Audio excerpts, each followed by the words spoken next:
നമസ്കാരം, ഞാൻ ദിവ്യ. എല്ലാവർക്കും സ്വാഗതം. തിരുവള്ളുവറിനെ കുറിച്ച് നമ്മൾ അറിഞ്ഞു. ഇനി തിരുക്കുറലിനെ കുറിച്ച് നമുക്ക് വിശദമായിട്ട് അറിയാം.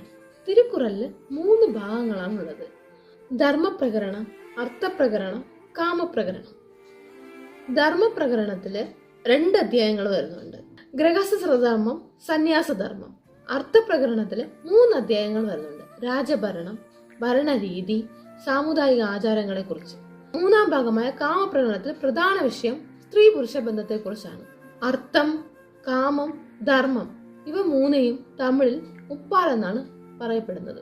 കുറൽ എന്ന ഈരടി വൃത്തത്തിൽ അർത്ഥം, കാമം, ധർമ്മം എന്നീ 3 ഭാഗങ്ങളിൽ 133 അധ്യായങ്ങളും ഓരോ അധ്യായങ്ങളിലും 10 കുറലുകൾ വീതം ഉണ്ട്. ഇതെല്ലാം ചേർന്ന് 1330 കുറലുകളാണ് ഉള്ളത്.